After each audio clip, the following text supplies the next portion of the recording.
vamos fazer um curso de manipulação, falar sobre as técnicas que a gente utiliza na manipulação, os aspectos que a gente tem que levar em consideração na unidade de manipulação de etinoplásticos. E, para deixar mais interessante, nós vamos simular a manipulação de um medicamento específico, que é o blinatumomab. A gente falou bastante de blinatumomab ali na palestra inicial pela manhã, então agora a gente vai para a parte prática. Você já viram como que ele funciona, a gente vai revisar aqui, né? Então, só para combinar com vocês, inicialmente, a gente não tem conflito de interesse nenhum, eu e o Matheus temos qualquer envolvimento com a Amgen, mas a Amgen está patrocinando o evento, né? Então, inclusive, eles têm um stand ali fora, depois, se vocês quiserem passar lá, eles têm material como a infusão, o guia da infusão ambulatorial do blinatumomab.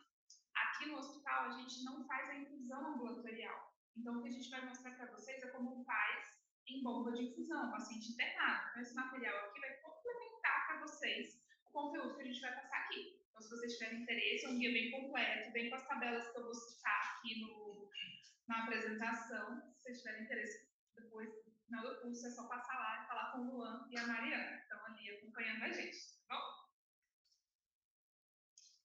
Então, só para alinhar a expectativa aqui com todo mundo, nossa previsão de duração do curso é 2 horas e meia. Lógico que vai variar conforme como é uma coisa prática, né, desenvolvimento, mas a gente programou isso. Primeiramente, a gente vai fazer uma parte mais teórica, falar sobre o blinatumomab para vocês entenderem o que é, o que se trata.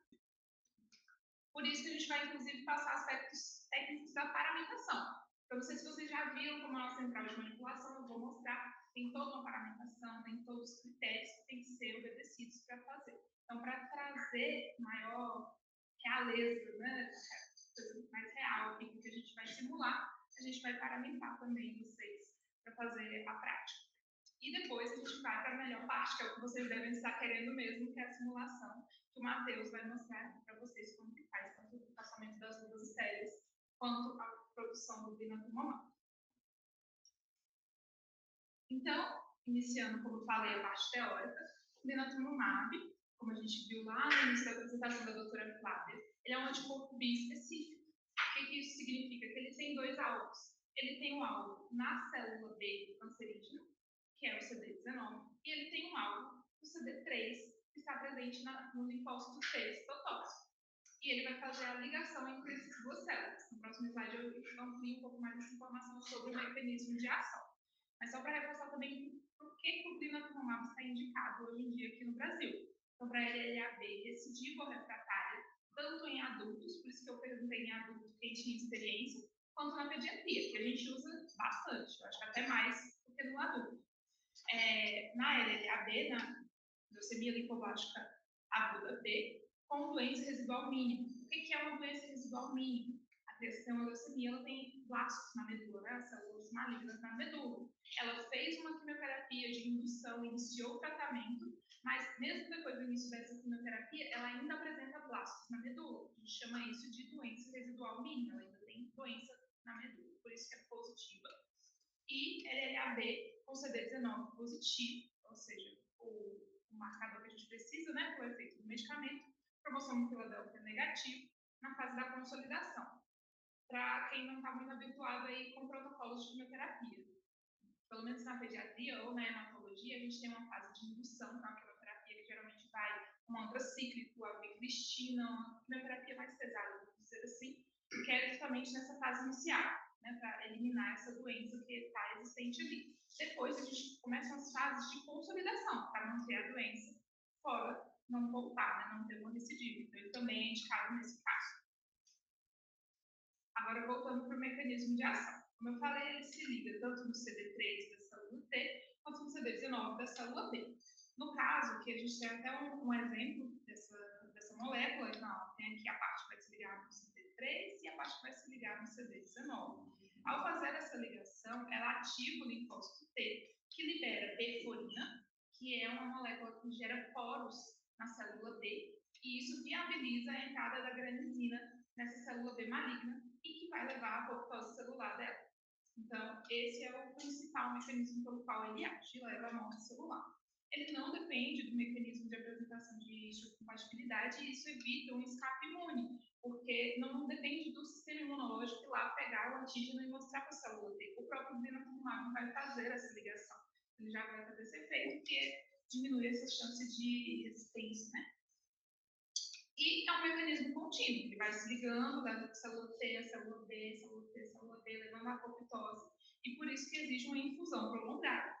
São 28 dias seguidos fazendo o medicamento, sem parar, sem pausa, 28 dias seguidos. Infusão prolongada mesmo.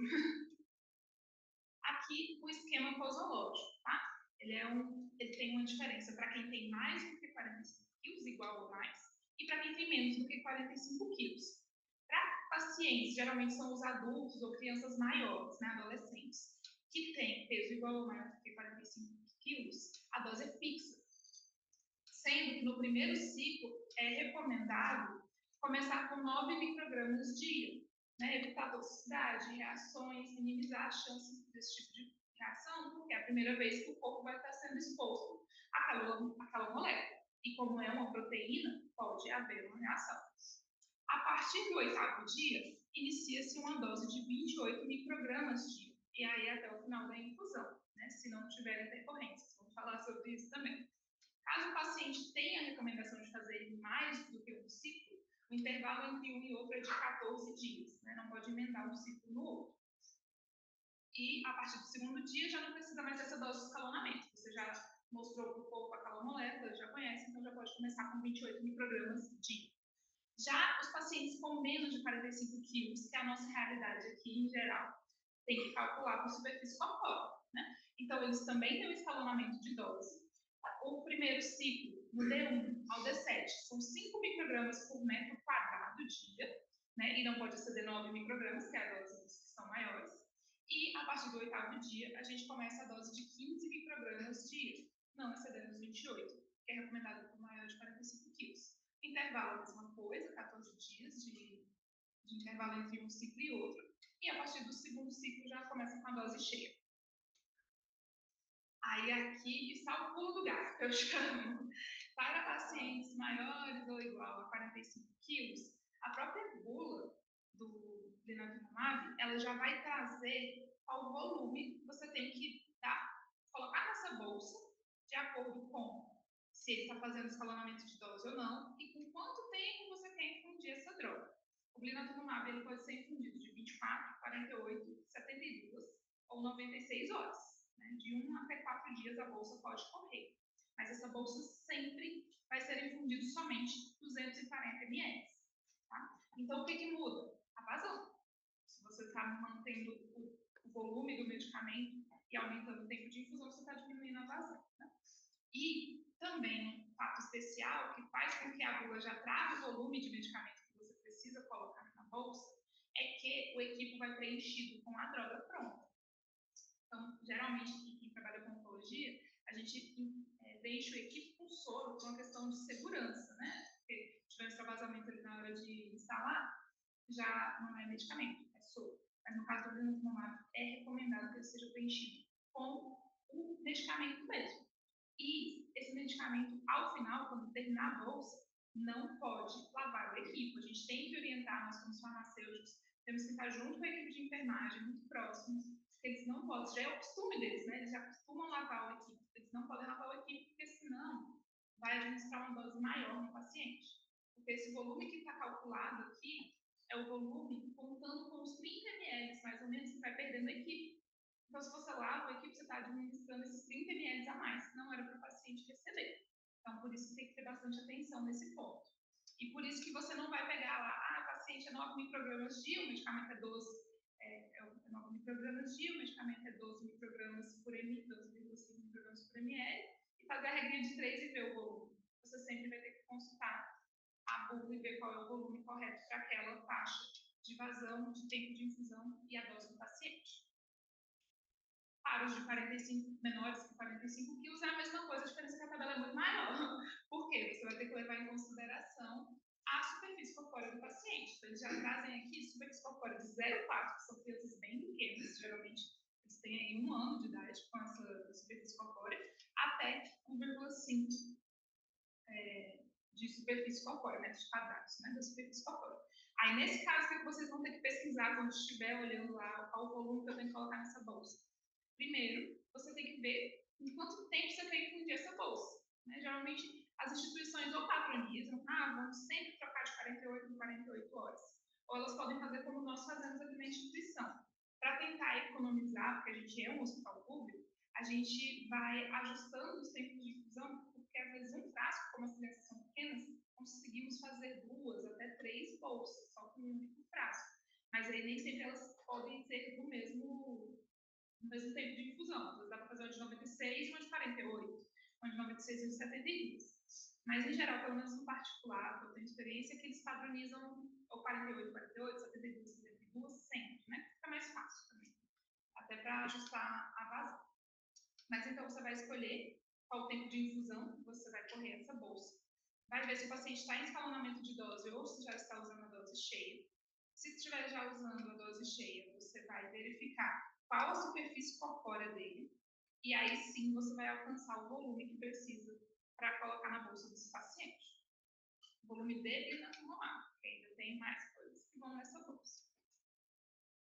Então, questão de segurança desse medicamento, é um anticorpo, às vezes a gente se pergunta do perfil de imunogenicidade, né?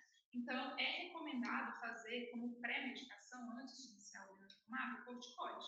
Para o adulto, uma dose de 20 miligramas IV, né, intravenosa, 1 hora antes de cada ciclo, já é suficiente. Para as crianças, a gente recomenda uma dose de 10 microgramas por metro quadrado, pode ser BO, IV, ou mais adequado. Geralmente é IV porque o paciente já vai ter com acesso, ele precisa ficar com a infusão de 28 dias, né? Então, pode ser de 6 a 12 horas antes do início do ciclo, e depois vai fazer 30 minutos antes do início da administração de novo. Vai fazer uma nova dose, faz essa de 6 a 12 horas antes, e depois com 30 minutos antes do início. E aí a dose pode ser menor, 5 microgramas por metro quadrado. Bom, aí, com relação a reações adversas, as que chamam mais a atenção, que são importantes aqui para vocês, síndrome de liberação de citocinas. O que o blinatumomab está fazendo quando ele se liga ali ao linfócito T? Ele está ativando o sistema imunológico, porque o linfócito T, quando ele está ativo, ele começa a liberar várias citocinas, né, interleucinas, e isso gera um processo inflamatório. Se esse paciente tiver essa síndrome, o que vai estar acontecendo? Teve tanta liberação de citocina que ele está inflamado no nível sistêmico, né? E ele tem diferentes graus, né? Conforme o RAM, que a gente costuma avaliar, tem grau 1, grau 2, grau 3, grau 4, a gente tem que ter especial atenção no grau 3 e no grau 4. No grau 3, a gente tem que interromper a terapia se ele começar a apresentar essa reação. E a gente trata, claro, geralmente com corticoide, e depois a gente reinicia com a dose de escalonamento. Se ele for adulto, 9 microgramas, fechado, né, por dia, e se for criança, os 5 microgramas por metro quadrado por dia. E após 7 dias, pode aumentar, escalonar essa dose novamente, se ele não tiver mais reações. O que é importante falar sobre a interrupção do tratamento? Se essa interrupção ela for de até 7 dias, você pode contar os 28 dias normalmente, os que ele fez antes de interromper, junto com os que ele vai fazer posteriormente. Agora, se passou de 7 dias essa interrupção, precisa começar um novo ciclo, que aí já ficou muito tempo sem exposição ao medicamento, tá? Se for grau 4, geralmente é um grau nível mais elevado de reação adversa, exige uma hospitalização prolongada, é recomendado descontinuar permanentemente o blinatumomab. Agora, com relação aos eventos neurológicos, né? Ele também pode levar a eventos neurológicos como convulsões e uma síndrome neurológica que leva a confusão mental, algumas outras coisas nesse sentido. E aí é a mesma coisa, vai interromper, vai tratar, né, com corticoide, em casos mais graves pode até usar o tocilizumab, quem estuda geralmente carnicel até conhece o tocilizumab, ele é um interleucina 6, que pode atuar nesses casos. E depois vai voltar com a dose de escalonamento para poder verificar se esse paciente vai tolerar novamente o tratamento. E no caso do grau 4, descontinuar permanentemente também. Farmacocinética tem uma meia-vida curta, né, de 2 horas, somente aproximadamente, e a infusão é contínua, IV em bomba de infusão ou na bomba eletrônica, como o colega compartilhou ali, que o paciente pode ir para casa. Tá? Populações especiais, a gente fala sobre função renal, função hepática, não tem nenhuma recomendação específica na bula, né? Mas é sempre bom, pacientes que tiverem alguma insuficiência renal ou hepática, monitorar de perto, se começar a apresentar alguma toxicidade, verificar se precisa ajustar a terapia. E aqui a carinha do blinatumomab original, a gente fez um genérico aqui para vocês testarem, tá? Então, o blinatumomab original, ele vem com o poliutilizado, que é o medicamento mesmo, esse frasquinho menor, e ele vem com uma solução estabilizante, que vai ser adicionado também à bolsa no momento da preparação. E é basicamente isso. Cada frasco contém 38,5 microgramas de blinatumomab. Compatibilidade é uma coisa que quem trabalha na manipulação sempre tem que estar de olho com que tipo de produto é ou não compatível esse medicamento. Vocês me perdoem, mas vamos lá. Ela não é compatível com dietilhexilfalato. Luan, você sabe falar esse nome direitinho? Nós chamamos de DHP. DHP, tá resolvido. Tá muito mais fácil, eu gosto de apelido mesmo. Então, você sempre tem que estar atento se as bolsas que vocês utilizam na unidade de vocês contêm ou não esse produto, porque se contiver, não pode usar o blinatumomab, se eu não me engano, pelo risco dele aderir à bolsa, né? Então, a formação de partículas que levam à turbidez da solução. E o volume da bolsa. Inicialmente, agora a gente vai começar a falar sobre como vai ser o preparo, depois vocês vão para a prática mesmo, tá? Então, para começar a manipulação, tem que adicionar 270 ml de cloreto de sódio a uma bolsa vazia de EVA. Não sei se vocês já viram, tem algumas bolsas bem vazias para você colocar o volume do soro. Caso você não tenha essa possibilidade, pode utilizar a bolsa preenchida, que é a que geralmente a gente conhece, a bolsa de 500, 250 e assim por diante. Só que você tem que garantir que tenha 270 ml ali dentro. O que acontece? Pelo menos no nosso serviço foi uma realidade. As bolsas vêm com overfill, muitas vezes. E eu não sei se vocês repararam lá atrás, se a bolsa for ser infundida em 96 horas, a vazão dela é 2,5 ml. Ora, se essa bolsa vier com 10 ml a mais do que está descrito, já são 4 horas a mais de infusão. Isso levando em consideração que vão ser 28 dias de tratamento. Então, acumulando, isso vai gerar um valor muito alto ao final do tratamento. Então, por isso que a gente recomenda que sempre você coloque 270. A gente esvazia a bolsa e coloca certinho, porque senão a equipe de enfermagem liga, manipulou errado. Não está certo. Era para terminar tal hora, tá? Que há 4 horas correndo a mais. Então, para evitar esse tipo de problema, recomendação também nossa aqui a nossa experiência, tá? Do excedente da bolsa. A solução estabilizante, como eu mostrei lá na foto, vem junto com o produto e é obrigatoriamente colocado em todas as bolsas. Tem que colocar 5,5 ml dessa solução estabilizante na bolsa, já com o cloreto de sódio. Tá? Posteriormente, a gente vai reconstituir o frasco do blinatumomab, ele vem em pó. A gente adiciona 3 ml de água para injetáveis. Tem que injetar, como é uma proteína, né? Ele espuma. Então, tem que injetar devagar e pela parede do frasco, para não espumar. E, se for agitar, né, para solubilizar o pó, também não sacudir o frasco, pelo amor de Deus. Aí, depois, com relação à diluição, você vai transferir o volume que você viu lá na tabela, você vai fazer todo aquele caminho que eu mostrei antes, para a bolsa, e aí você vai ter ela finalizada, vai precisar preencher o equipo que precisa ir com um filtro de 0,2 micro, tá? Então, tem que ter também essa atenção no momento de manipular o equipo que vai utilizar. Pode utilizar uma equipe e adicionar o filtro, ou uma equipe que já vem com o filtro na linha. E sempre lembrar de não preencher com cloreto de sódio, às vezes a gente já está na rotina, tudo preenche com cloreto, ele vai com o medicamento. Então, o armazenamento, também é importante sempre falar. O produto fechado, se ele ficar em temperatura ambiente, são 8 horas de estabilidade, mas ele é para armazenar em geladeira. Né? Isso aqui são as exceções, caso ele fique em temperatura ambiente, são 8 horas. O tempo máximo, depois de reconstituído, ou seja, frasquinho pequeno, adicionou os 3 ml de água. Quanto tempo eu posso deixar ele em temperatura ambiente ou geladeira? Se for temperatura ambiente, 4 horas. Se for refrigerado, 24 horas. Agora, com relação à bolsa, que é geralmente o que a gente mais quer saber, né? Depois de pronto ali.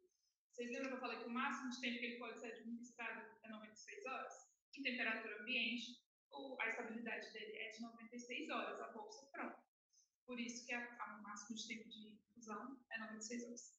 E refrigerado, 10 dias. Então, vocês lembram que eu falei que a gente tinha economido, já faz umas 3 bolsas juntas? Mas sempre tem que atentar para a quantidade de dias que essas bolsas vão contemplar. Elas não podem contemplar mais do que 10 dias de uma vez, porque senão vai vencer.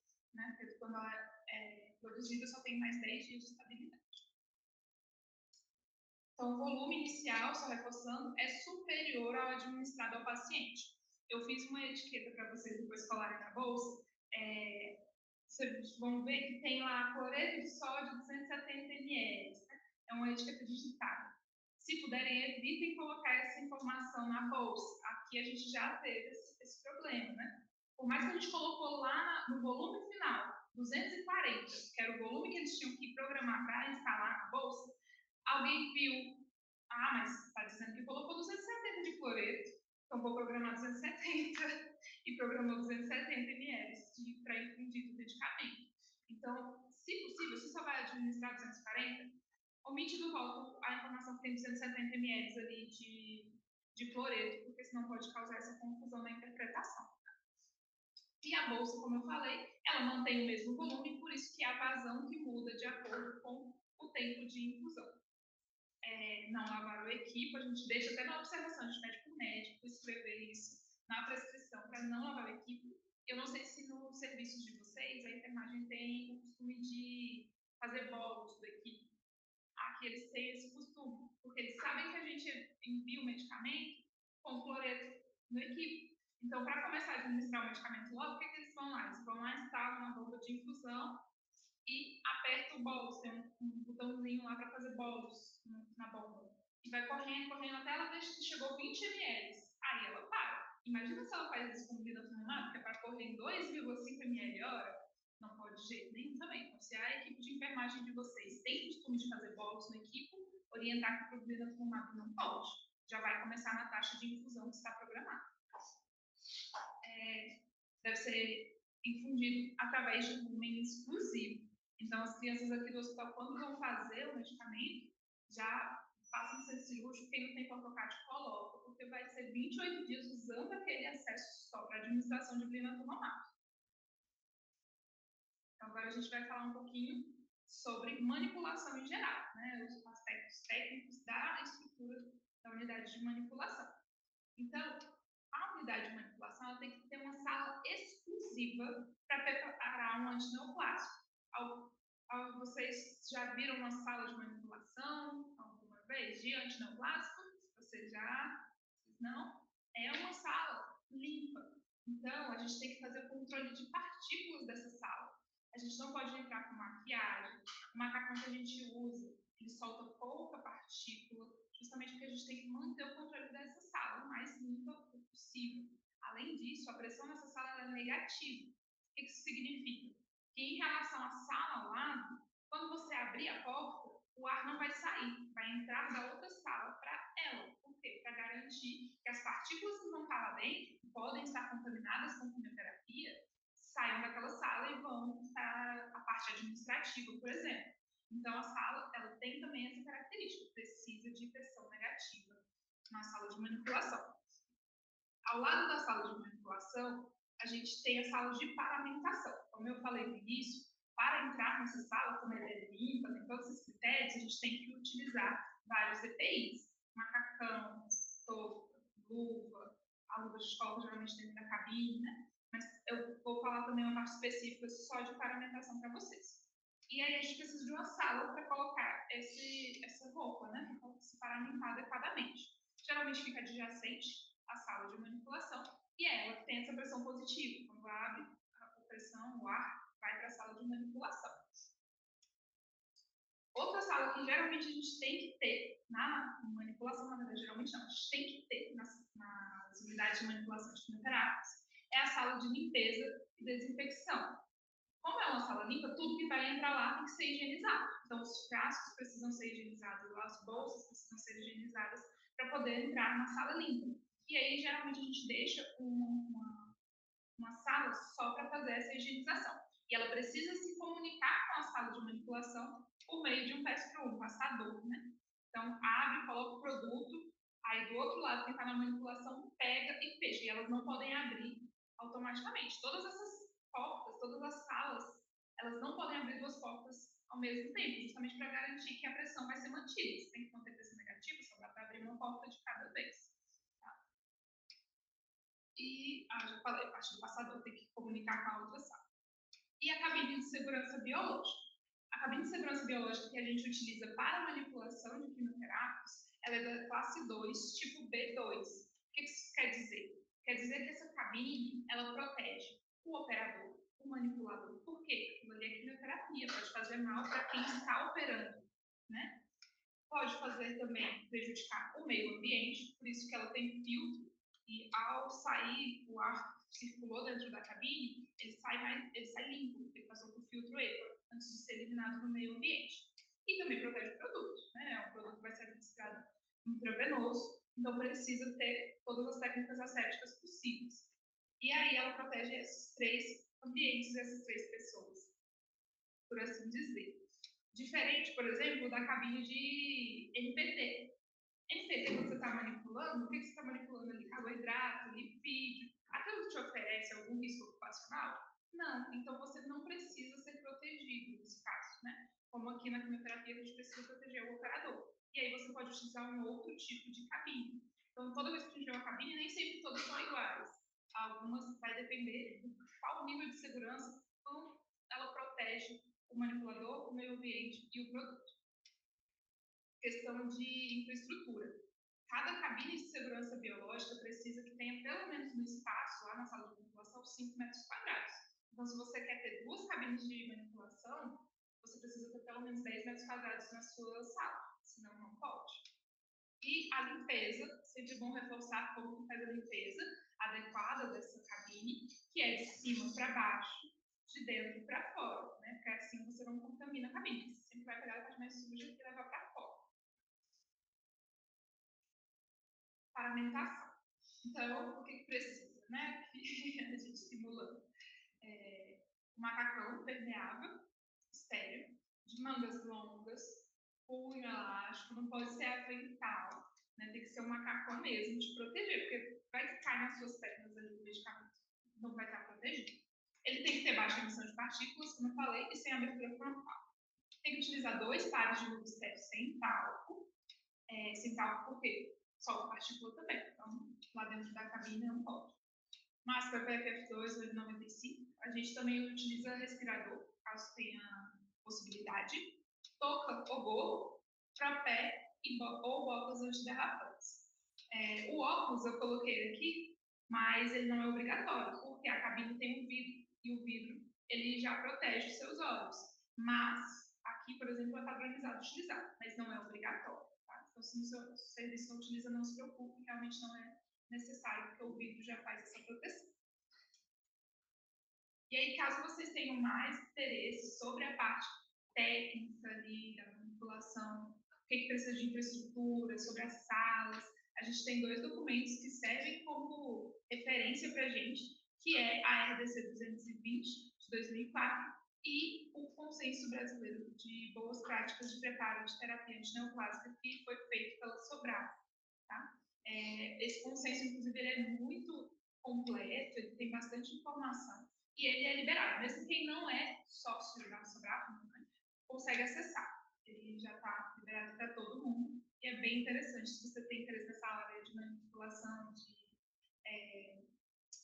oncologia, ele é bem informativo. Agora, a gente vai iniciar uma parte mais prática. Eu vou já contar para vocês qual vai ser a missão, né, o que vocês vão produzir para a gente hoje. Que esse daqui foi um paciente nosso mesmo. A gente até pegou, cobriu o nome, né, da Lei de Proteção de Dados. Mas, vocês lembram que eu falei para vocês que a gente consegue fazer um frasco, 2 bolsas às vezes? É isso aqui que a gente fez, ó. A primeira bolsa ocorreu em 72 horas, a segunda em 96, e a gente conseguiu fazer as 2 com um frasco só. Isso gera economia para a gente, né? Pensando nos recursos, porque muitos dos nossos pacientes não conseguem a parte do blinatumomab. A gente tem algumas leucemias interinfantes de crianças menores de 1 ano, e a gente compra de forma não padronizada no hospital, mas sob demanda, né? Então, custo do hospital, a gente não consegue reembolso por isso. A gente tem que economizar o máximo possível aqui dentro. Então, hoje, a gente vai produzir a bolsa dessa criança, a primeira aqui, de 72 horas. Ele ainda está no primeiro ciclo, então está em escalonamento de doses, 5 microgramas por metro quadrado. Se a gente calcular 5 microgramas por metro quadrado dessa criança que tem 0,96 de superfície corpórea, e multiplicar por 3, porque é 5 miligramas por metro quadrado dia. Então, você tem que lembrar de multiplicar pelo 3, porque você vai infundir por 3 dias. A dose dela dá 14,4 microgramas. Mas, indo lá naquela tabelinha que eu mostrei para vocês, peguei os 5 microgramas para administrar em uma criança com 0,96 de superfície corpórea por 72 horas. Qual o volume que ele me fala que eu tenho que colocar nessa bolsa? 1,3. A pessoa usa óculos, gente, esquece de colocar, é difícil mesmo. É 1,3 ml. Se a gente faz o cálculo com base na concentração, o produto tem 12,5 microgramas por metro quadrado, ele dá 16,25 microgramas. Então, isso aqui é só para vocês se atentarem que vai mais produto. Por quê? Porque vai perdendo equipe. E é por isso que não pode lavar, não pode fazer bolas. A dose dela é 14,4 e é isso que vai ser infundido nos 240 ml. Tá? Mas, antes da gente começar, para deixar mais real aqui, vou pedir para vocês paramentarem, tá? Vou oferecer aí a luva, a touca, o propé e macacão. Eu acho que ficaria muito quente, ele é impermeável, então faz troca, né? Eu trouxe um avental, mas só para simular, mas vocês estão sabendo agora, estão treinados que precisa ser um macacão impermeável. Pessoal, vamos lá. Pronto. Todo mundo se pavimentou, todo mundo higienizou as mãos, todo mundo se pavimentou. Vamos lá, pessoal. Partindo da ideia que todo mundo já se pavimentou, lavou as mãos, colocou álcool 70, sentou na cadeira para manipular o medicamento. A ideia é que a gente consiga abrir as luvas pela essa orelhinha que está aqui, ó. Observe aí o vídeo. Todo material hospitalar tem essa orelhinha, tá bom? Então vamos abrir.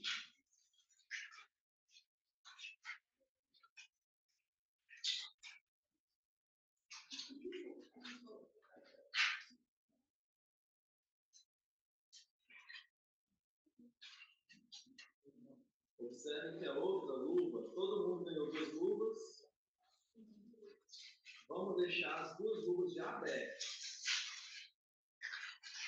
Esse pacotinho externo aqui, ó, será descartado, tá? Vocês podem amassar e jogar nesse frasquinho laranja que está na frente de vocês. A luva que eu utilizo é uma tamanho 7 e uma tamanho 7,5. Não tem problema, se é do tamanho da sua mão, tá? A gente usa o tamanho que fica mais confortável, mais seguro para trabalhar. Vamos lá. Observe que quando o fabricante produz a luva, ele já vem com a indicação, direita e esquerda.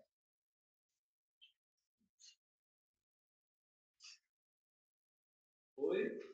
Então, olha só, observe no vídeo como é que deve ser feita a abertura da luva. Tá? Por quê? Porque aqui é o meu campo de trabalho. Alguns frascos, compressa e agulhas ficarão armazenadas aqui em cima, tá? Então, vamos simular que a mesa ela seja a cabine, tá? E aqui o campo da luva é o meu campo de trabalho. Para colocar a luva, observe que ele deu, o fabricante falou que eu tenho direita e esquerda, correto? Toda luva tem essa identificação. Para colocar a primeira luva, eu vou segurar aqui na ponta, observe, e com a mão assim, fazendo a concha, eu vou tentar colocar todos os dedos, um de cada vez, para encontrar o dedo em cada luva. Vê? Tenta caçar o dedo no buraco certinho da luva. Segurando aqui, ó, não tem problema. Vamos lá, olha lá no vídeo. Cada dedo no seu respectivo canto. Coloquei um, abri.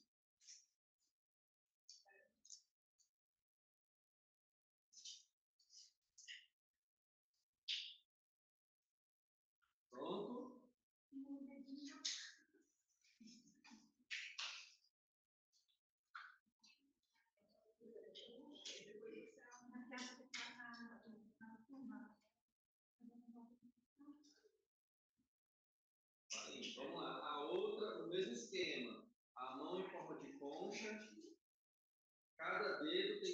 nosso respectivo campo dentro da luva. Olha lá. Ó.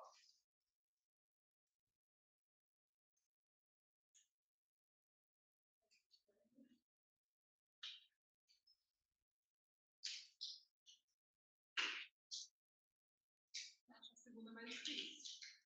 A segunda é mais difícil. O que a gente vai fazer? Vamos colocar um campo sobre o outro. Vamos lá, espera. Eu só tenho dificuldade no dedinho. Vamos esticar o campo, deixar ele certinho. Tá vendo? Direita e esquerda.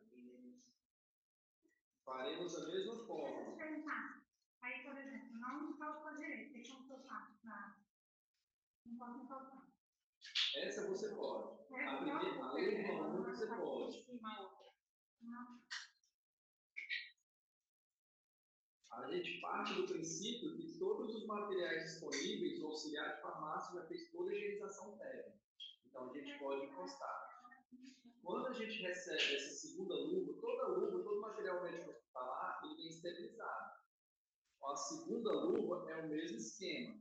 Só que o meu ponto crítico é que a ponta dos dedos da segunda luva não podem encostar em nada.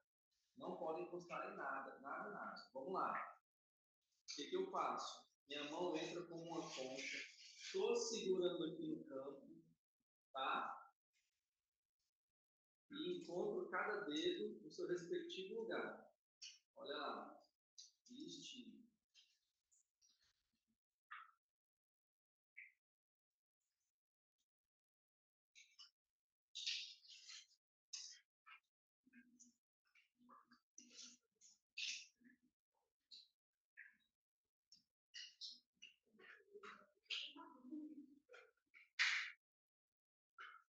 Foi? Segunda luva do mesmo esquema. Seguro, não deixe encostar em nada. Cada dedo, uma luva não pode encostar na outra.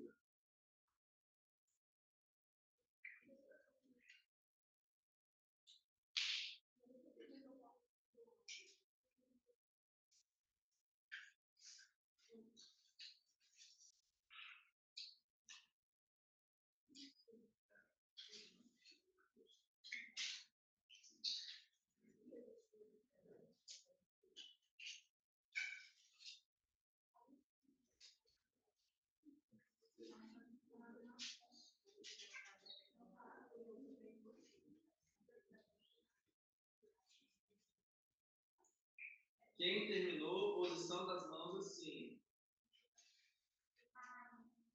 Como aqui a gente está simulando, a ideia é que o auxiliar de farmácia, ele abra todos os itens para nós. Tá? Então, o farmacêutico aqui no Hospital da Criança, ele recebe tudo aberto. O farmacêutico ele não abre nada. Beleza? Quem terminou, estica o campo.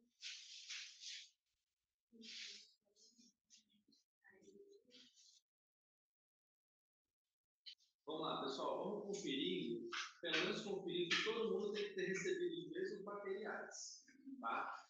2 bolsas, 2 agulhas, um frasco de solução estabilizante, um frasco de medicamento, uma ampola de água destilada, 3 seringas de calibrações diferentes, um filtro e um equipe.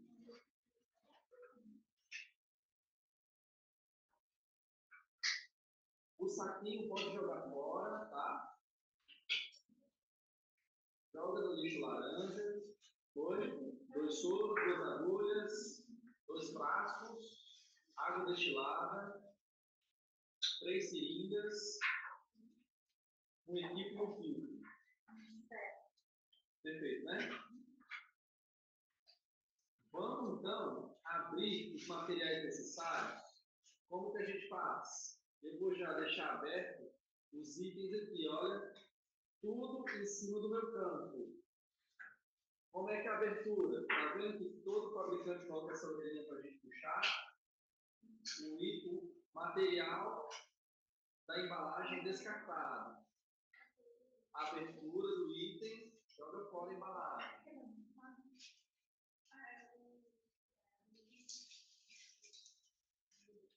Não deixa cair nada fora do campo. Todo mundo tem dois campos, um em cima do outro. Olha o tamanho do campo de trabalho. Abram tudo.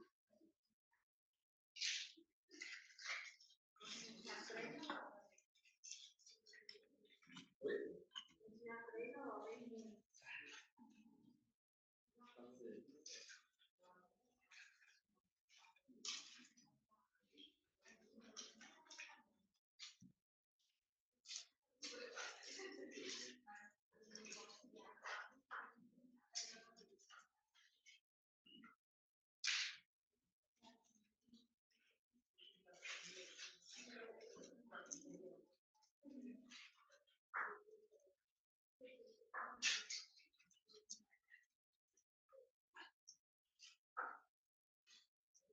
Eu quero que vocês coloquem as gravações das seringas, tudo voltado para vocês, tá? Conforme está ali no vídeo.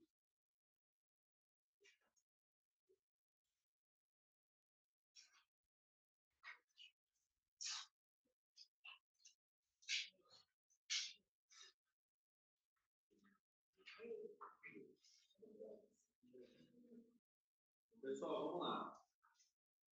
Todo mundo ficou com duas bolsas. A primeira coisa que a gente tem que fazer é medir o volume, conforme a Adriana mencionou, para 270 ml. Uma bolsa a gente vai praticamente esvaziar. Tá? Nessa bolsa que a gente vai praticamente esvaziar, vamos deixar um pouquinho de volume na seringa. Eu vou mostrar para vocês como é que faz para a gente preencher até os 270. Existe uma forma, vamos tirar aqui, ó, essa pontinha aqui da ponta do soro. Pode tirar. Joga fora. Observe que a gente está mexendo com material perforante. Olha lá no vídeo. Eu tenho essa seringa aqui rosa e tenho a seringa de 60. Quando eu vou manusear esse tipo de instrumento, existe uma forma que eu tenho que trabalhar com isso aqui. Porque eu estou falando do material que ele perfura e corta. Logo, na hora quando eu vou desencapar a minha agulha, existe uma forma específica de eu fazer isso. Digamos que aqui onde a câmera está é o fundo da cabine. Então, eu manuseio sempre um instrumento voltado para ele. Nunca voltado para mim, nunca voltado para as minhas mãos. Tá? Veja bem, na hora que eu vou desencapar uma agulha, eu seguro no corpo da minha seringa, tiro e desencapo, uma mão afastando da outra. A capa da agulha caiu. Como eu posso fazer? Existem duas formas seguras da gente fazer isso. Uma eu vou por capação, por aqui, ó, na pontinha, seguro, levanto e travo. Ou, a forma como eu prefiro, quando eu termino de ajustar o volume, eu coloco a mão na base. A base também é um instrumento de trabalho, tá? E por aqui eu deixo a agulha cair. Tá? E logo travo. Nunca, quando for encapar, fazendo assim, muito menos assim. Tá bom? Então, quando for encapar, sempre, sempre, com a ponta da agulha voltada para a parede, segura aqui e, ó, pela pontinha, deixa ela escorrer. Tá bom? Nunca daquelas outras formas. Vocês vão se curar. Vamos treinar? Então, vamos lá. Desencapa a agulha, separa uma mão da outra. Vamos lá. Coloquei a agulha rosa, mão na base,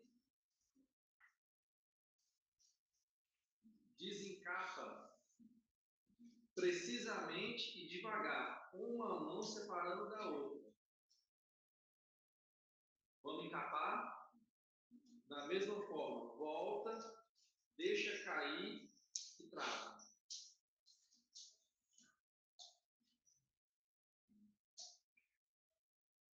Foi? Ótimo.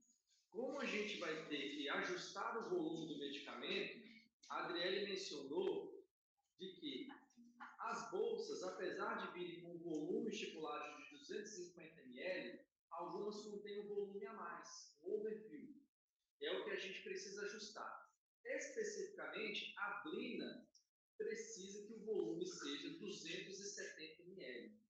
Como que a gente faz? A gente vai fazer o seguinte, eu vou puxar o êmbolo da seringa, vou ajustar sempre de 50 a 50, é mais fácil de trabalhar. O farmacêutico que trabalha na área de manipulação, ele precisa ter uma boa memória justamente para saber o que ele está tirando e colocando na bolsa. Então vamos lá, presta atenção no vídeo. Eu vou desencapar a minha agulha, separo uma mão da outra, estou com dificuldade, estou tremendo, eu apoio minha mão na base, pego igual uma caneta, tá vendo que esse tipo de bolsa aqui, olha só, a ponta dela é flexível, tá? E eu vou acoplar no mesmo ângulo, o ângulo que eu furo é o ângulo que eu vou estar inserindo, olha só, aqui está mais ou menos em 45 graus, observe, desencapei minha agulha, pego como igual a caneta, tá? E ó, uma mão aqui e a outra acoplo. Lembrando que o bisel da agulha, que é essa faca, veja que ela é cortada assim, ela tem que estar na posição do furo, tá? Se tiver oposto a faca da agulha, esse bisel, se ela tiver assim, entra borracha para dentro do frasco. Então ela tem que estar voltada para cima, tá? Voltou para cima, apoia a minha mão, furo, empurro, olha só, apoio na bolsa, vou empurrar esse volume e vou puxar 50 ml. Tá vendo que a agulha da seringa tem essas duas abas aqui? É justamente para a gente fazer o quê? Puxar. Puxa 50.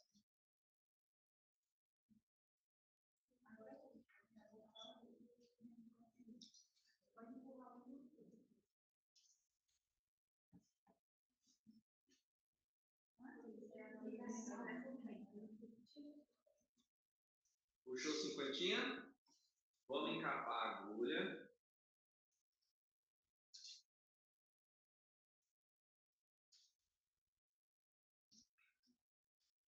Despreza.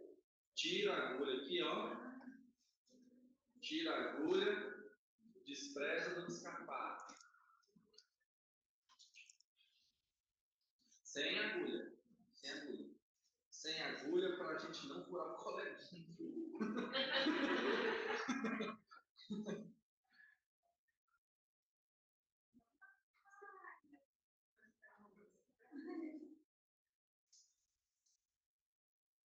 A bolsa é 250, tiramos 50, sobrou quanto? Perfeito. Vamos fazer assim, até sobrar um pouquinho de soro na bolsa. Vamos lá? Só com vocês, vamos lá. Já tirou 50, vamos tirar mais 50.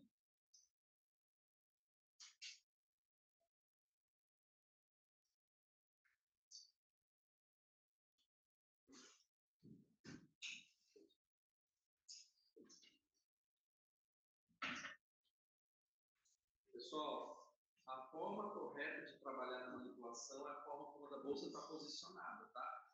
É lateralmente.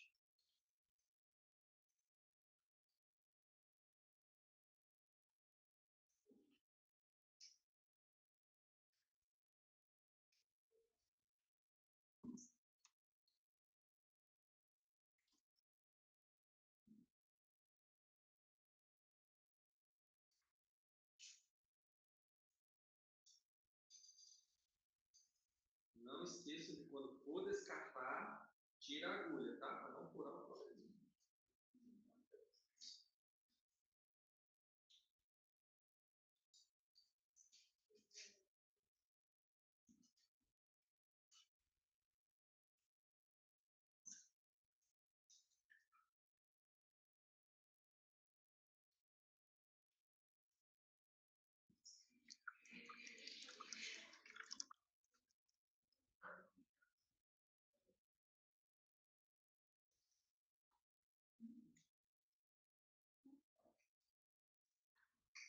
Tirando até ficar. Ela vai só 20 ml na seringa. Isso. Porque tem que deixar 270, né? Então, no caso, vai ter 250. Só 20 ml na seringa. É outra tá totalmente vazia.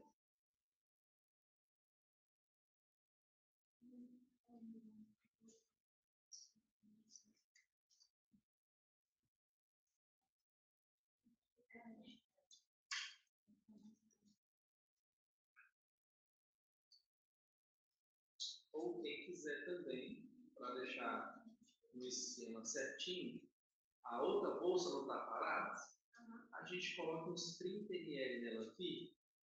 Vamos colocar 30 ml na outra bolsa, porque essa aqui vai ter que ter o quê? A que vai esvaziar tem que ter 270. Certinho. A gente vai esvaziar para colocar de novo. Por quê? Porque a bula pede que o medicamento esteja em 270 ml. Tá bom?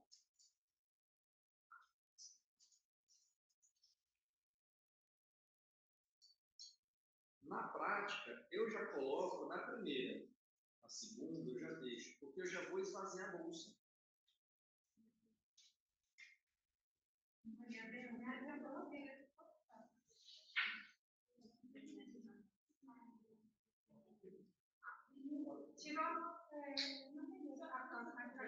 Essa bolsa você está furando, né? Tira uns 30 ml e já coloca na outra bolsa.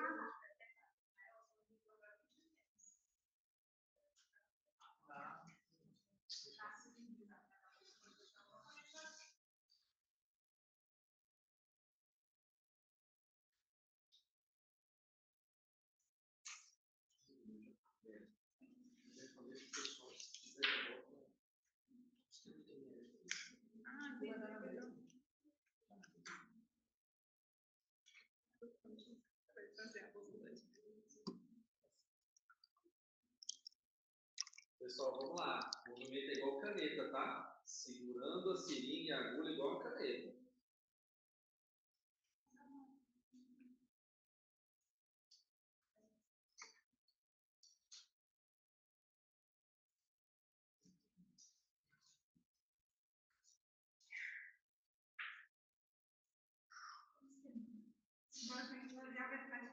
Isso, deixa uma dessas bolsas aí vazia, que é o que a gente está fazendo.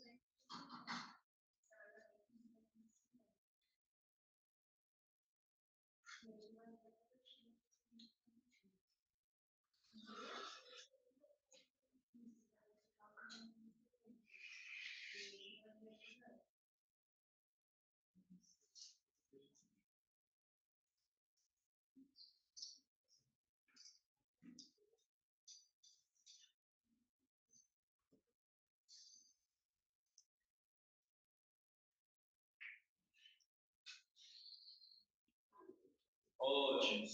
Agora vamos lá. Vamos fazer a mesma coisa, só que o processo inverso. Nós precisamos aqui que essa bolsa vazia ela tenha exatamente 270 ml. Como que eu faço? Observe que essa seringa ela tem gradação até 60. Eu gosto de trabalhar até 50 por ser um cálculo mais simples. Tá? Então, vamos fazer como? Eu vou pegar 5 vezes aqui de 50 para dar 250. Na última, exatamente, eu vou medir 20 ml e colocar dentro da seringa. É importante que a bolsa ela tenha exatamente 270, porque foi como a Adriele havia mencionado. Se eu coloco um volume a mais, vai correr mais tempo, vai atrapalhar o tratamento do paciente. Não é isso que a gente quer. Tá? Vamos lá. Pega a segunda bolsa, tira a capa da agulha, furou igual caneta e puxa até 50 ml. Lembrando, 50 ml. E conta na cabeça, senão vai puxar mais.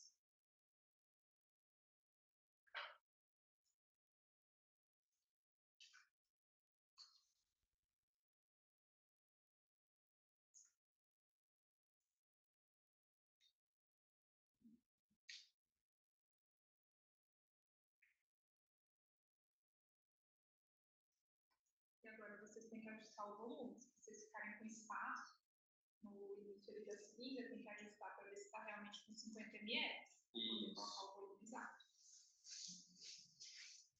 Como é que a gente pode ajustar? Olha lá no vídeo. Olha só. Estou com bolha na seringa. Como é que a gente faz? Pega aqui, ó. Gira, ó. Gira e sobe. Aqui, ó, retinho. Por quê? Eu vou pegar aqui e girar aqui embaixo, tá vendo? E vou subir aos poucos. Observe, bem de forma delicada, eu consigo medir o volume que eu necessito. Mediu certinho, coloca na bolsa vazia. Lembrando que para medir volume, a seringa tem que estar retinha.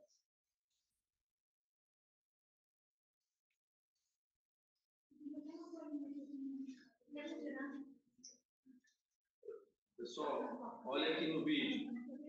Para medir, tem que estar retinho no campo do olho, no seu campo de olho, tá? No seu campo de visão. Presta atenção no início.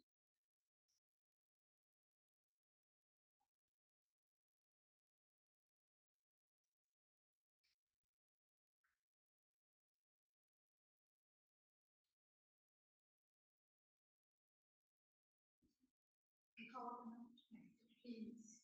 Só cuidado para não perder as pontas. Agora você vai ter que colocar 4 de 50 e uma de 20. Não, 5, né? É 5 de 50.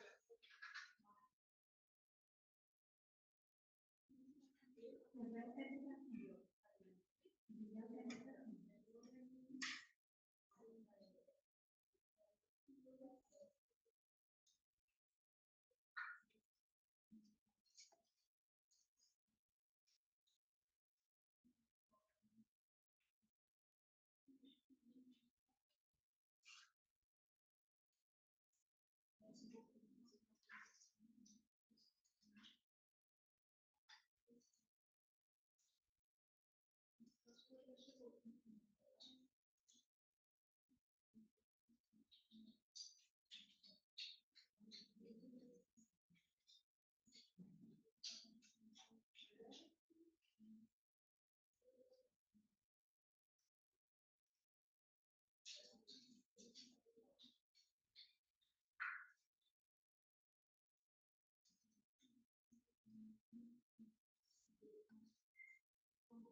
Essa bolinha aqui, eu tirei. Eu achei que tirar tudo, porque já tinha bolinha. Certo? Tá vendo? Isso, tá vendo? É, oficial. Eu terei que voltar. Quando eu ver que eu estou começando a bolinha, eu terei que voltar.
Lembrando que na última é só 20.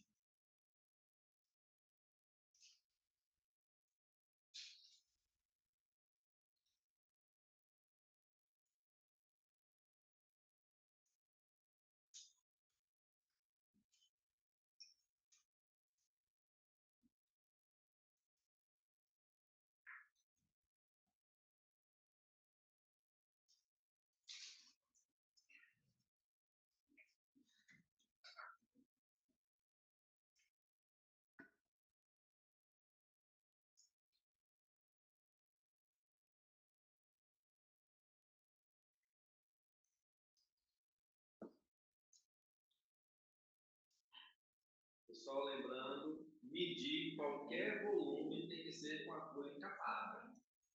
Quem já terminou, o que a gente pode fazer? A legislação proíbe que a gente retire qualquer tipo de ar quando tem medicamento antineoplásico na bolsa. Tá? O que eu faço durante a manipulação? Tá vendo que a bolsa, vocês colocaram, além de ter colocado o soro fisiológico, vocês colocaram o ar também. Vamos retirar esse pouquinho desse ar? Vamos deixar a bolsa mais ajustada? É importante que esse processo seja feito antes de qualquer medicamento ser inserido na bolsa para a gente não violar a legislação. Como que eu faço? Desacoplo a agulha. Essa bolsa aqui é mais fácil. Ó, movimento de caneta com ela deitada. Furo onde eu preciso. Suspendo, lembrando que meu êmbolo está totalmente fechado. E eu removo o ar. Se subir um pouquinho de soro, só empurrar para dentro. Com ela em pezinha, tá vendo? Vou puxando devagar, vou puxando, até remover o máximo de ar que eu conseguir. Retirei, tiro a agulha e encapo novamente.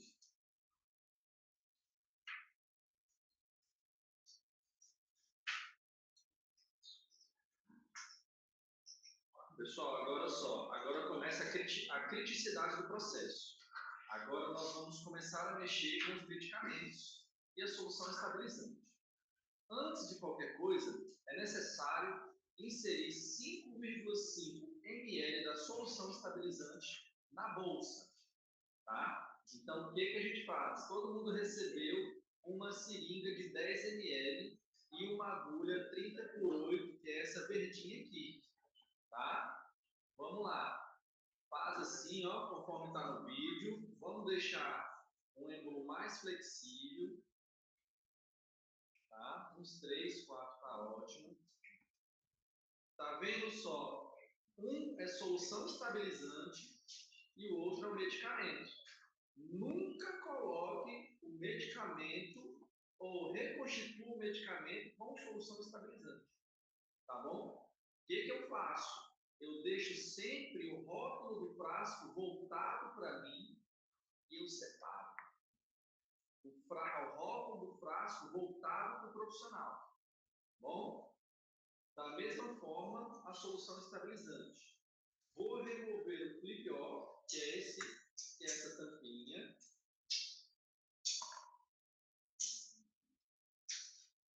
Aqui, vocês vão furar no ângulo de 90 graus. Vamos lá. Êmbolo totalmente fechado, conforme está aqui no vídeo. Tá vendo? Vou desacoplar da mesma técnica. Essa agulha é mais fina. Ela fura mais rápido. Então, ó, uma mão separando da outra. Deixo a capa da agulha no canto. Apoio minha mão na base. A base também é instrumento de trabalho. Seguro o frasco de solução estabilizante, tá? Miro no meio do frasco com a minha agulha, ó, todo mundo tem que repetir da mesma forma que eu estou fazendo. Frasco não é em pé, não fure frasco assim, tá bom?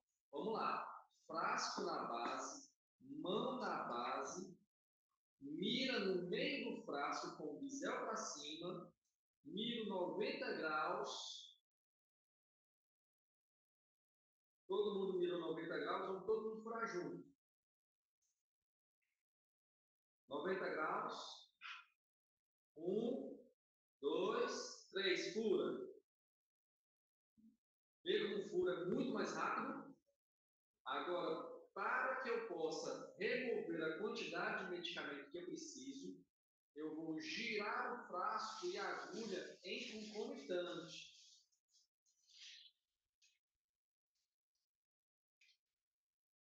Vocês estão vendo que a agulha está lá em cima, dentro do frasco. Observem o frasco. Tá? Todo mundo tem que estar com o frasco voltado para o seu rosto. Tá? O frasco é voltado para o rosto. É aqui que o farmacêutico tem que medir corretamente o volume necessário. Beleza? Com o frasco na minha face, eu vou remover, vou baixar aqui o êmbolo, ó, com os meus 2 dedos, eu vou medir 5,5 ml, tá?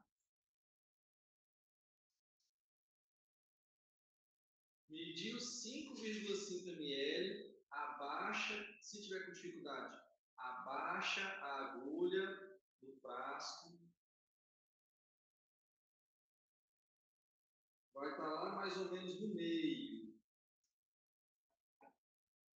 Mediu 5,5, trava. Todo mundo vai aspirar junto.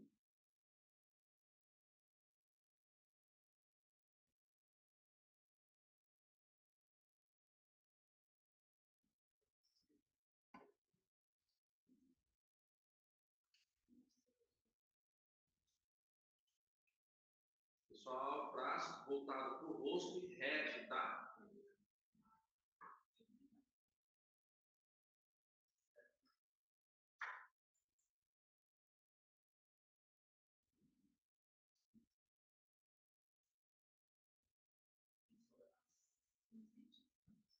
Olha lá no vídeo, ó. Tô com dificuldade, não sei como é. Se a gente soltar, a solução estabilizante ela volta para o frasco. Por quê? A gente está falando de pressão. Eu vou trocar ar com líquido, tá? Com solução. Estou fazendo uma troca de pressão. Estou com dificuldade, usa os 2 dedos aqui, ó. Olha lá no vídeo. Usa os 2 dedos aqui, ó. Tá vendo aqui, ó? Puxa, ó. E puxa, puxa, puxa. Eu quero puxar medicamento. Vamos lá.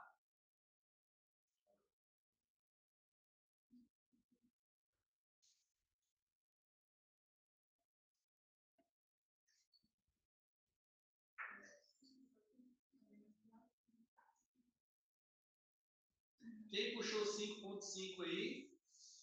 Deu certo? Uma das formas da gente evitar com que derrame o medicamento é o quê?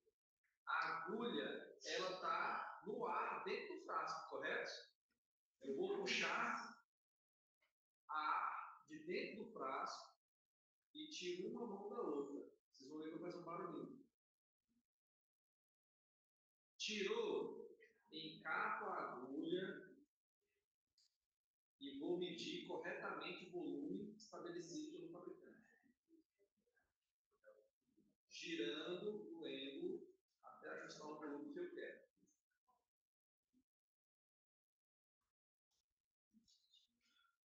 Quem conseguiu, pode colocar os 5,5 ml na solução fisiológica, no mesmo processo que a gente estava fazendo de remover o soro, tá?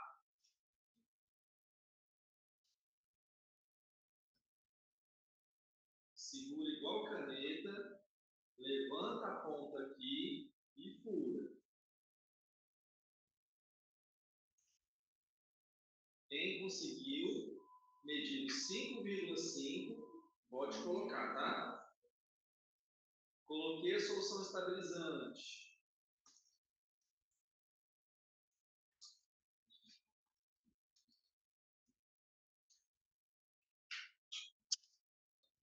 Se tiver terminado a solução estabilizante, pode colocar dentro da bolsa. Isso, 5,5.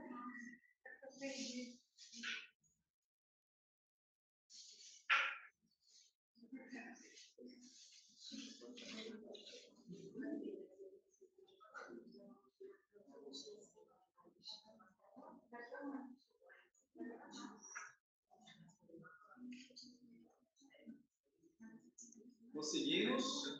Quem terminou, pega a solução em que foi colocada a solução estabilizante e homogeneiza vagarosamente 5 vezes. 1, 2, 3, 4, 5. Deixa ela em repouso.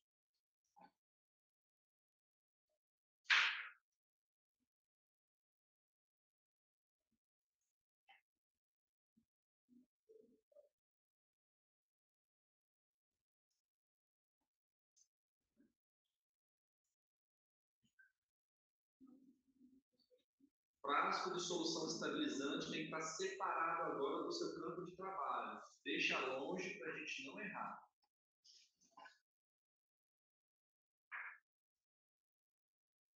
Deu certo?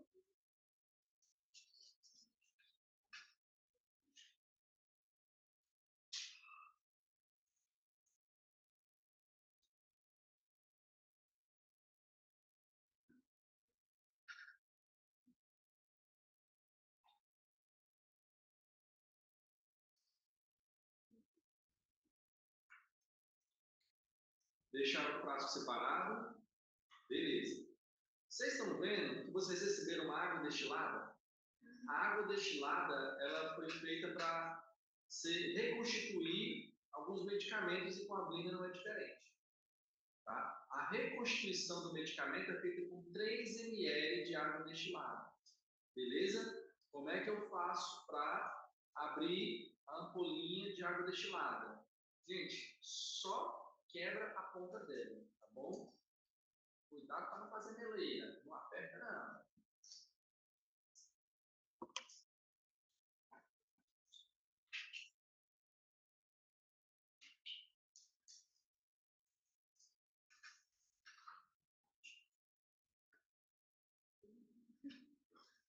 Foi? Olha só. Vocês estão vendo que a agulha que vocês pegaram, a agulha verdinha, coloca na seringa de 3 ml.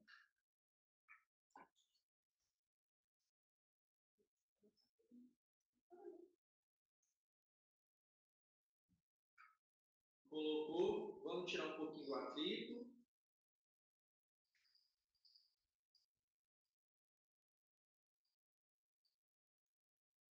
Para esse tipo de ampola, o que a gente faz? Eu vou lá, desencapo a agulha, lembrando sempre uma mão separada da outra. Da forma que eu abri, por isso que a gente abre ela de lado, sempre os materiais de lado. Olha como facilita o trabalho. Uma mão separada da outra, eu vou puxar quantos? 3. Vamos puxar 3 ml? Olha só como está lá no vídeo, ó. 3 ml. Vai dar uma bolha, mas a gente tem que tirar essa bolha. Deu bolha, não tem problema. Segura na seringa, dá uns tapinhas nela assim, para a seringa subir, para a bolha subir, e ajusta.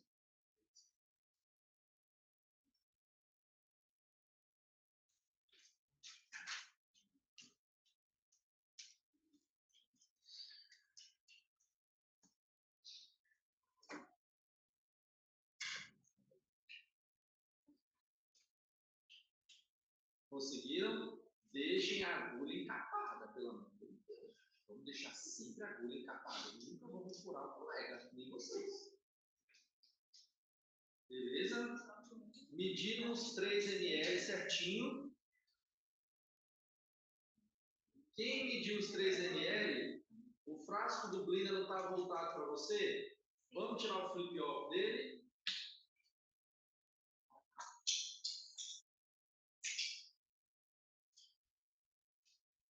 Da mesma forma, olha lá, ó. Frasco com o rótulo voltado para o profissional. Sempre, sempre, sempre voltado para o profissional. Medir os 3 ml e vou desencapar minha agulha. Agora não é 90 graus. Lembra que a gente furou 90 graus todo mundo junto? Agora é 45 graus. É esse ângulo aqui, ó. 45 graus. Mira na ponta do frasco, no meio do frasco. Segura o frasco pela barriguinha dele. Vamos lá, vamos furar todo mundo junto. Com os 3 ml de água destilada dentro da seringa. Movimento igual caneta, gente. Aqui, ó. Igual caneta. Mira no meio. 45 graus. No 3 a gente fura. 1. O frasco sempre na base. 1, 2, 3. Furou. Tá vendo que a agulha foi lá para a lateral do frasco? Bem no vidro. Beleza? Vou colocar água destilada de forma vagarosa, ó. lado deste lado. Pode empurrar. Pela parede do frasco. Pela parede do frasco.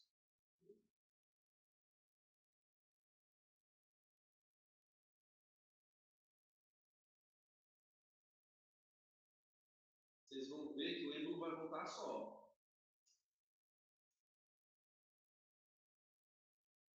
Voltou só, eu desacoplo. Sempre segurando o frasco. Sempre segurando o frasco, tá, gente? Não vou fazer medicamento. Por quê? Mas pode colocar na mão?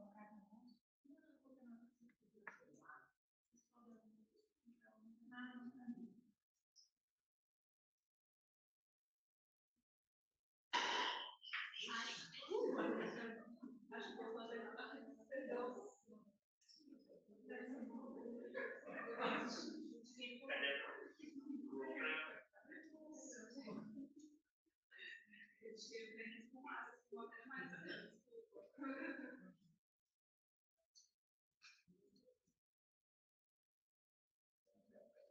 Oi? Vamos furar de novo para tirar o ar de dentro do frasco. Pode furar de novo. Não precisa. Empurra o êmbolo todinho aqui, ó. E fura. Vamos tirar o máximo de ar que a gente conseguir. Na prática, não é assim, mas é porque eles fumam um pouquinho. Tá? Não é isso tudo, não. Não é isso tudo, não. Vamos lá. Pessoal, nunca medicamentos que contêm anticorpos, medicamentos que são anticorpos monoclonais, medicamentos que contêm proteínas de uma forma geral, a gente balança esses frascos, a gente agita. Tá? Nunca você vai pegar o frasco de anticorpo e agitar. Como que é feito o movimento para solubilizar todo esse conteúdo? Todo esse pó que foi reconstituído. Olha aqui, ó. Vamos lá. Gira para um lado, gira para o outro, sempre de forma vagarosa, bem devagar.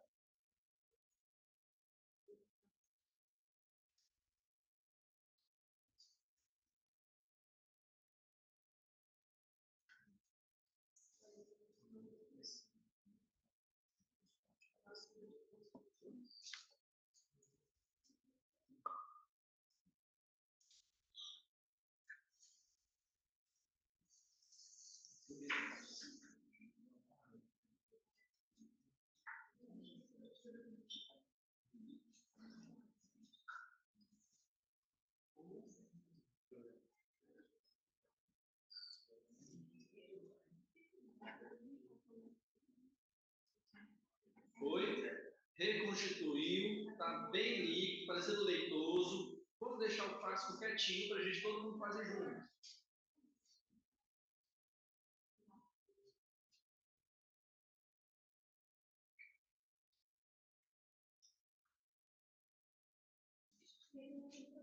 Quem lembra a dose que era para ser aspirada?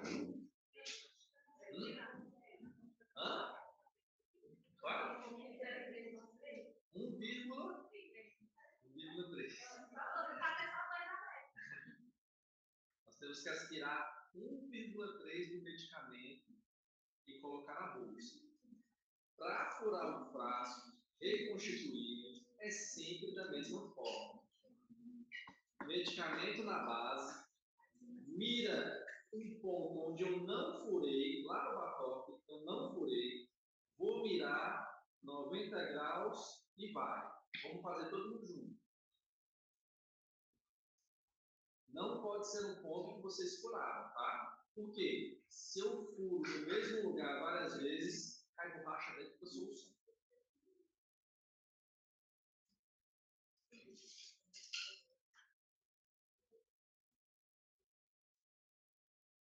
Foi? Vamos lá. Caneta, movimento de caneta, mirei onde eu quero, 90 graus e fura.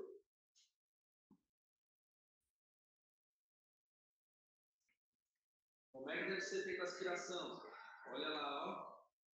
Virando o frasco concomitante, abaixo a agulha para onde eu preciso, frasco sempre no rosto do farmacêutico, tá? Reto. E a gente puxa 1,3. Vamos puxar 1,3.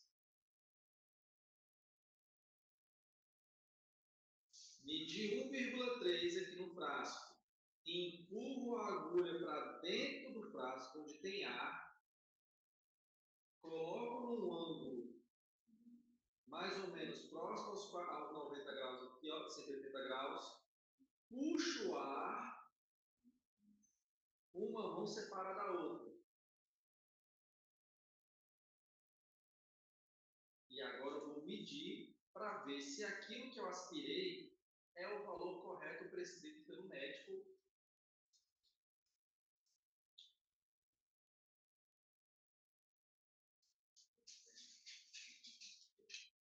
Deu bolha, gente, dá uns tapinhos, dá uns petelecos na seringa e ajusta o volume. Sempre com o material diante dos seus olhos.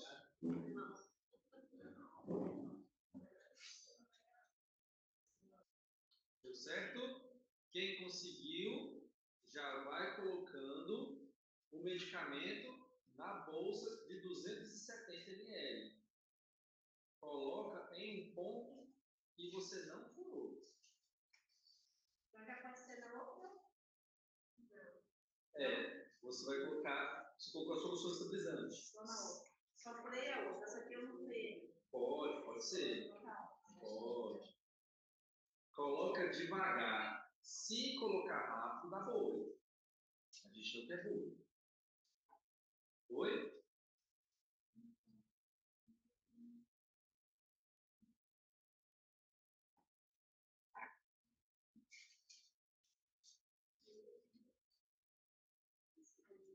Beleza, separa os medicamentos, separa as agulhas, deixa fora do seu campo de trabalho tudo aquilo que você já usou, deixa longe, tá? Deixa separado. E agora nós vamos usar o equipe.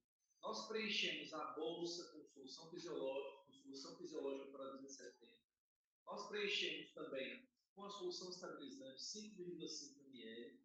E agora a gente colocou a dose de 1,3 prescrita, né? Estava prescrita para esse paciente em questão. A última etapa é o quê? É colocar o nosso equipe. Olha só, todo mundo recebeu o equipe aí, né? Separou tudo aquilo que a gente não vai usar, deixa lá no canto, tá? Todo mundo também recebeu um filtro. Vamos colocar aqui, ó. Tira essa pontinha mais barrigudinha do filtro aqui, ó. E coloca lá na extremidade do equipo.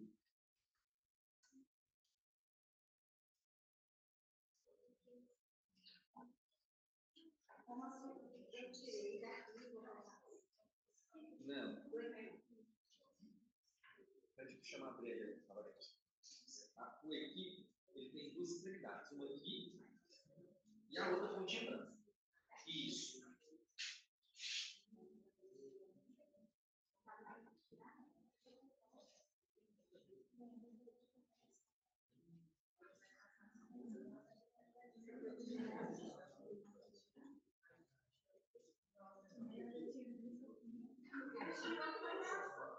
Porque o dele é diferente. O dele é tudo azul.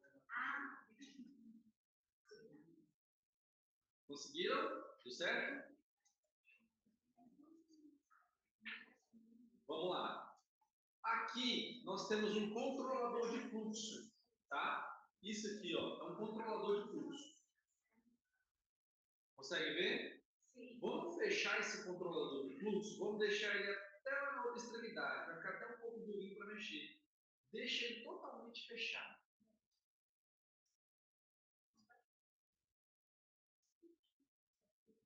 Desce ele todinho.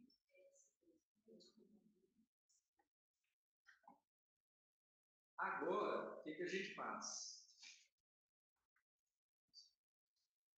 Eu vou remover a capa da ponta do equipe, isso aqui fura, cuidado.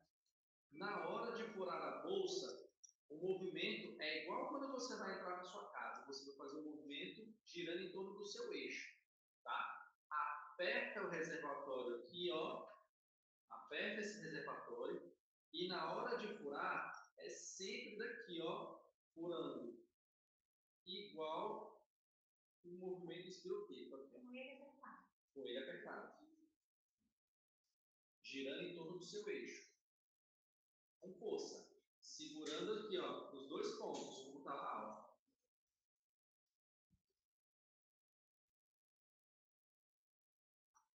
Foi? Deu certo? Tá segurando, não solta. Se estiver segurando, não solta.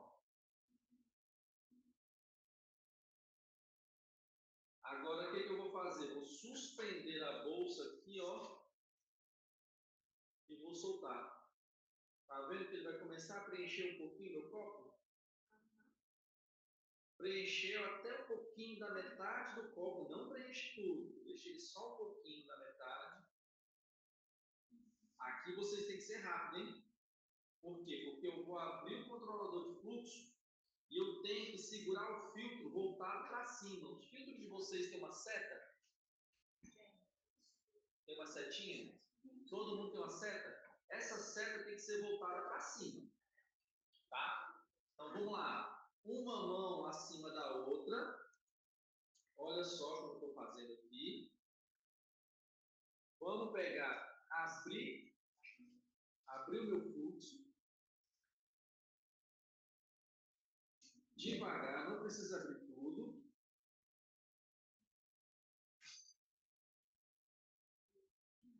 E vou preencher.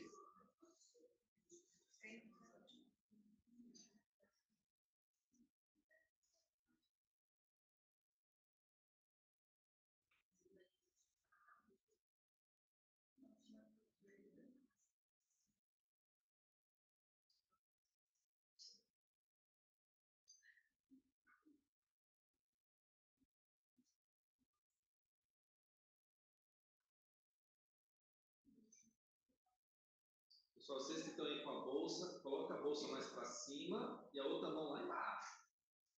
Isso. A gente está simulando que a bolsa esteja lá no paciente. Ela não fica mais alta? E aí, quando chega no filtro? Chegou no filtro, o filtro tem que estar para cima, hein?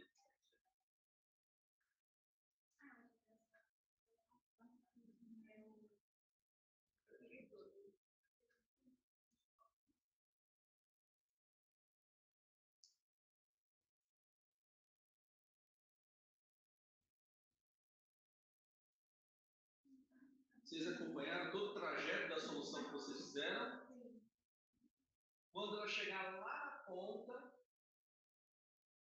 a gente vai fazer o quê? Fecha o controlador de fluxo.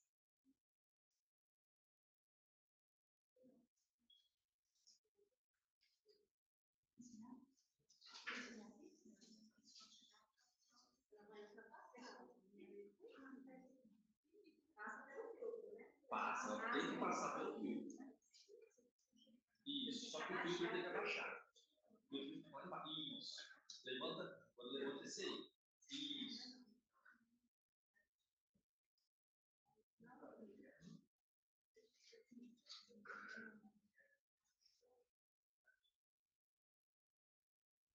Quando a solução percorre todo o filtro, todo o equipe e o filtro, fecha o controlador de fluxo. Quem terminou, preencheu certinho, foi todo. Pega a identificação do paciente. Tem a identificação do paciente aí? Tem? Não. Ah, não, então não foi impresso. Eu tinha colocado o nome de cada participante, mas como a maioria de vocês estava inscrito, vocês vão ficar com o meu manipulador, então era assim.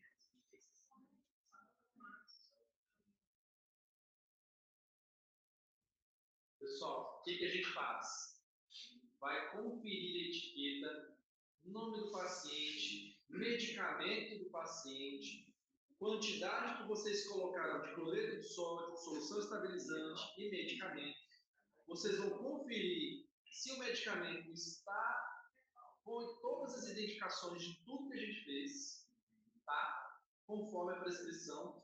Eu vou abrir isso aqui, ó. Lembrando, Tá vendo que a bolsa, ela possui uma identificação do fabricante aqui? Eu vou colocar do lado inverso, tá? Eu coloco a identificação do paciente ao lado oposto do fabricante.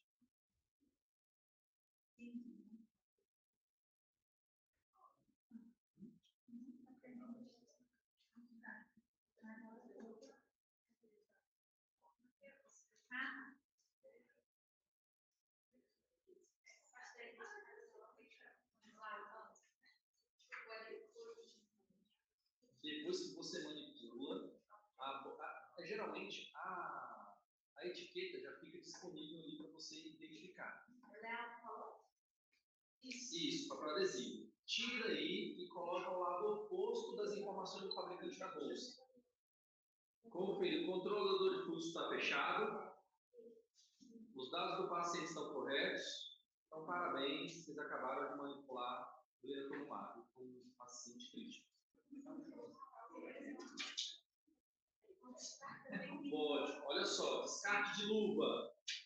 Pode pegar a luva que vocês manipularam, coloca dentro do campo, fecha, tudo produzido dentro da cabine de segurança biológica é lixo químico, descartado dentro do lixo.